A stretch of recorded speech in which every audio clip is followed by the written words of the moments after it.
sakit. Yang lain harus jaga kesehatan ya, karena sekarang ini hampir musim hujan. Biasanya banyak santri atau siswi itu yang sudah mulai sakit ya, harus jaga kesehatan. Untuk selanjutnya Ibu akan menjelaskan materi tentang konsep sel. Sel itu bukan penjara ya. Sel itu adalah sosial yaitu pembelajaran tentang emosi. Mengapa penting memahami dan mengelola emosi? Agar hidup kita seimbang dan bahagia. Coba Ibu ingin tahu, dari mulai bangun setahajud tadi itu ada pasti emosi yang kalian rasakan. Coba sebutkan 3 emosi yang paling penting mulai bangun tidur tadi. Jam 3 ya bangunnya ya. Itu apa saja? Silahkan siapa yang mau membacakan emosi yang terjadi mulai tadi pagi. Siapa? Oh, silakan Vira. Ya, silakan dibaca, ditulis dulu apa emosi yang kalian rasakan tadi. Silakan dibaca berdiri, Vira. Tadi pagi jam 6 saya lagi mandi. Di kamar mandi tiba-tiba teman saya menyerobot. Jadi ekspresi saya marah. Oh, marah. Gimana marahnya? Dulu ya. Terus yang kedua? Jam 10 saya pulang dari sekolah pagi. Ternyata sendal saya hilang. Jadi ekspresi saya sedih. Sedih, marah, sedih. Terus selanjutnya? Jam 1 saya dapat kiriman uang dari ayah dan ibu saya. Jadi ekspresi saya senang. Oh, alhamdulillah. Terima kasih. Jadi dia punya ekspresi marah, sedih, dan senang. Oke, untuk selanjutnya kita ke materi dulu.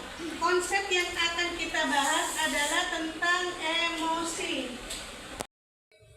Elias BKK 1997, Elias dan Arnold 2006 mendefinisikan bahwa proses belajar sosial emosional learning adalah proses belajar mengenali dan mengelola emosi, menyelesaikan masalah, mengembangkan relasi sosial yang baik, dapat berempati, membuat keputusan yang tepat dan bertanggung jawab.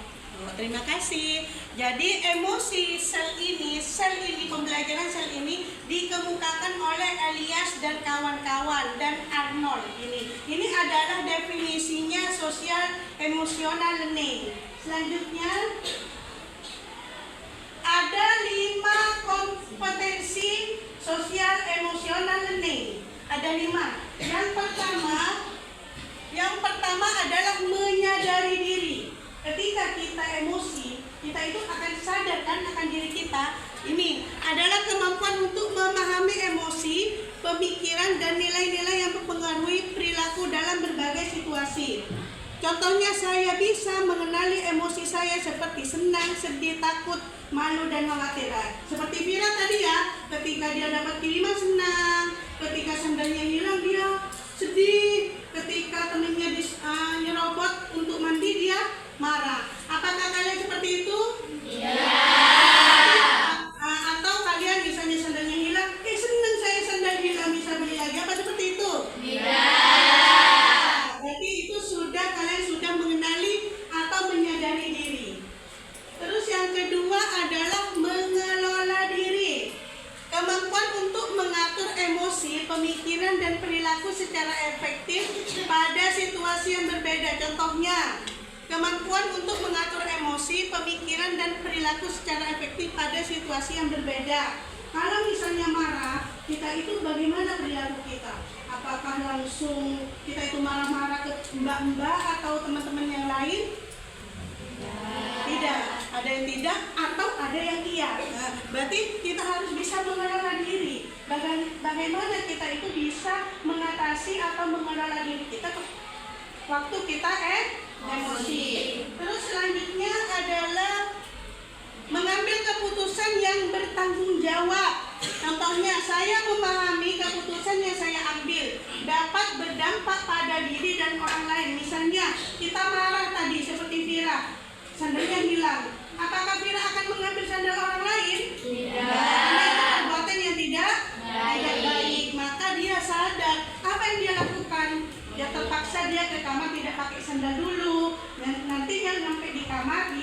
minjem ke temannya atau membeli di koperasi ya. Jadi dia sadar dan bertanggung jawab.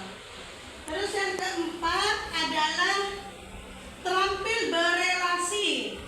Contohnya, saya menjalin pertemanan sehat dengan mereka. Misalnya, suatu saat sandalnya ini ketemu. Misalnya diambil oleh Ayu sandalnya. Apakah dia akan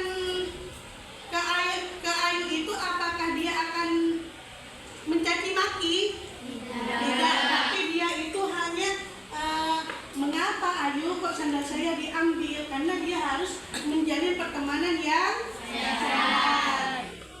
Terus selanjutnya peduli sosial, kemampuan menjalin dan mempertahankan hubungan atau relasi yang sehat dan efektif dengan individu dari latar belakang yang berbeda. Contohnya, saya peduli dan bisa belajar dan selaras dengan norma sopan santun yang berlaku. Jadi ketika kita emosi, jangan lupa kita itu masih punya sopan santun. Apalagi kita ini seorang santri, harus menjaga adab dimanapun kita berada. Jangan sampai emosi yang terjadi pada kita itu mengalahkan apa yang sudah menjadi sopan santun kita di pesantren. Ya, sudah paham?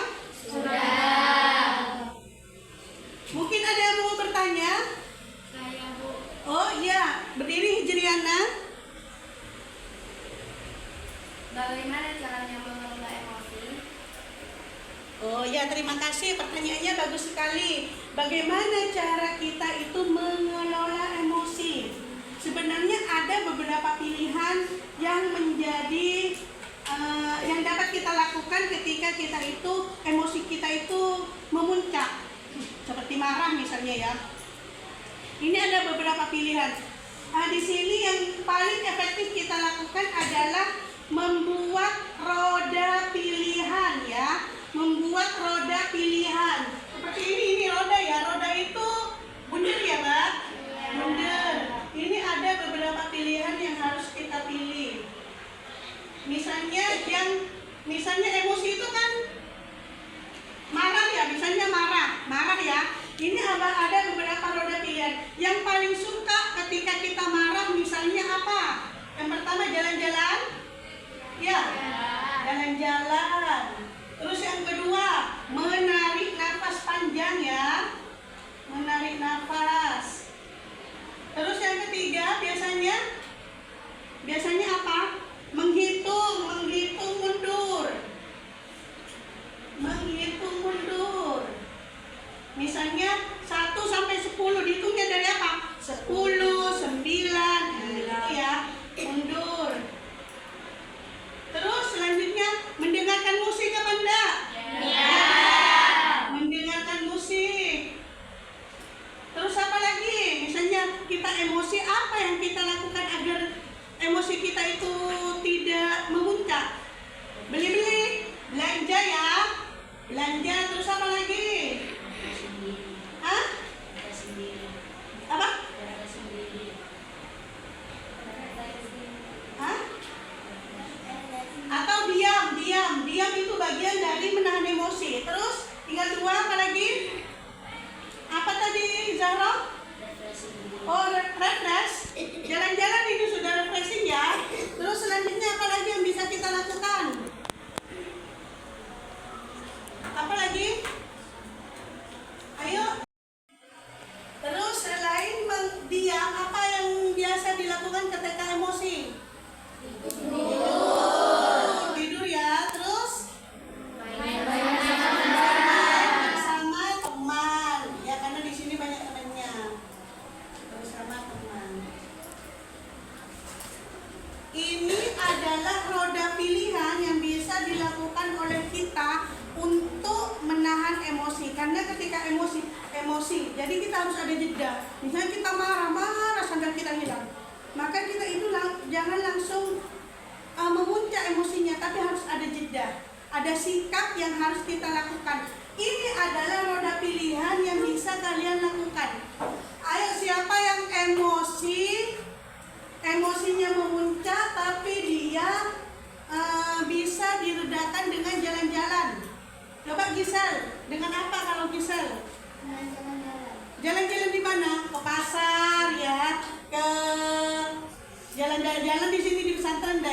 Terus kalau Leoni biasanya seperti apa? Kalau misalnya emosi marah, tiba-tiba biasanya dia apakan dulu? Oh, belanja ya, belanja karena sudah dapat transferan dari orang tuanya ya. Ya seneng. Jadi kita intinya apa yang harus kita lakukan ketika emosi terjadi pada kita? Kita jangan langsung langsung dengan sikap yang tidak seharusnya. Misalnya seperti tadi sandalnya hilang, tiba-tiba ngambil sandalnya yang lain, itu tidak boleh.